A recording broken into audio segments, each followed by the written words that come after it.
ನೀರಿನ ಸಮಸ್ಯೆ ಈಗಾಗಲೇ ಕುಡಿಯುವ ನೀರಿನ ಸಮಸ್ಯೆ ಯರಗೋಳಲ್ಲಿ ನಮಗೆ ಒಂದು ಸ್ವಲ್ಪ ಸಾಕಷ್ಟು ನೀರಿರೋದ್ರಿಂದ ಈ ಬೇಸಿಗೆ ಅಂತ ಸಮಸ್ಯೆ ಆಗೋದಿಲ್ಲ. ಮಾನ್ಯ ಜಿಲ್ಲಾಧಿಕಾರಿಗಳು ಮತ್ತು MLA ಅವರು ಇದೇ ವಿಚಾರವಾಗಿ ಕುಡಿಯೋ ನೀರಿನ ವಿಚಾರವಾಗಿ ಒಂದು 3-4 ಸಭೆ ಮಾಡಿ ನಮಗೆ ಇನ್ಸ್ಟ್ರಕ್ಷನ್ ಕೊಟ್ಟಿರೋ ಪ್ರಕಾರ ನಮ್ಮ ಇಂಜಿನಿಯರಿಂಗ್ ವಿಭಾಗದಿಂದ ಎಲ್ಲ ನಗರಸಭೆ ವ್ಯಾಪ್ತಿಯಲ್ಲಿ ಎಷ್ಟು ಬೋರ್ವೆಲ್ಸ್ ಇದೆ ಏನು ಅಂತೆಲ್ಲ ತಿಳ್ಕೊಂಡು 425 ಬೋರ್ವೆಲ್ಸ್ ಇದೆ. ಎಲ್ಲ ಕಾಂಟ್ರಾಕ್ಟರ್ಸು ನಮ್ಮ ವಾಟರ್ ಮ್ಯಾನ್ಗಳು ಎಲ್ಲರೂ ಸಭೆ ಮಾಡಿ ಎಲ್ಲೆಲ್ಲಿ ಪ್ರಾಬ್ಲಮ್ ಬರ್ಬೋದು ಏನು ಅಂತ ಹೇಳ್ಬಿಟ್ಟು ಎಲ್ಲ ಇದು ಮಾಡಿದ್ದೀವಿ. ಅದ್ರ ಪ್ರಕಾರ ನಮ್ಮಲ್ಲಿ 400 ಬೋರ್ವೆಲ್ಸ್ ಇದ್ದರೆ 5% ಸ್ಟ್ಯಾಂಡ್ ಬೈ ಮೋಟ್ರು ಪಂಪು ಎಲ್ಲ ತೆಗೆದಿಟ್ಕೊಳ್ಳೋಕ್ಕೆ ಮಾನ್ಯ ಜಿಲ್ಲಾಧಿಕಾರಿಗಳು ಆದೇಶ ಮಾಡಿದ್ದಾರೆ.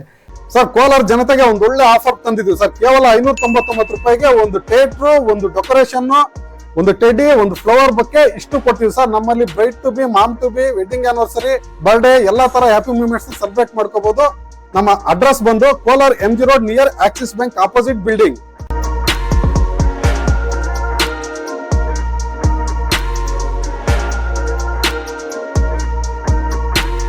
ಅದ್ರ ಪ್ರಕಾರ ನಾವು ಸ್ಟ್ಯಾಂಡ್ ಬೈ ಪಂಪು ಮೋಟ್ರ್ ಇಟ್ಕೊಂಡ್ರೆ ಯಾವುದೇ ಪಂಪು ಮೋಟ್ರು ರಿಪೇರಿ ಆಗಿದೆ ಅಂತಂದರೆ ಅದನ್ನು ಎತ್ತಿ ರಿಪೇರಿಗೆ ಕಳಿಸಿ ಅದು ರಿಪೇರಿ ಆಗಿ ಒಂದು ವಾರದ ನಂತರ ಹಾಕೋದ್ರ ಬದಲಿಗೆ ಸ್ಟ್ಯಾಂಡ್ ಬೈ ಇದ್ದಂಥ ಪಂಪು ಮೋಟ್ರನ್ನ ಅದು ರಿಪೇರಿ ಆಗಿರೋದು ತೆಗೆದಿದ ತಕ್ಷಣ ಸ್ಟ್ಯಾಂಡ್ ಬೈ ಇರೋದನ್ನ ಅದರಲ್ಲಿ ಬಿಟ್ಬಿಟ್ರೆ ಕಂಟಿನ್ಯೂಟಿ ಆಗಿ ಅವ್ರಿಗೆ ನೀರು ಸರಬರಾಜು ಯಾವುದೇ ವ್ಯತ್ಯಯ ಆಗದಂತೆ ಕೊಡ್ಬೋದು ಅನ್ನೋ ನಿಟ್ಟಿನಲ್ಲಿ ಜಿಲ್ಲಾಧಿಕಾರಿಗಳು ಹೇಳಿರೋ ಪ್ರಕಾರ ನಾವು ಎಲ್ಲ ವ್ಯವಸ್ಥೆ ಮಾಡ್ಕೋತಾ ಇದ್ದೀವಿ.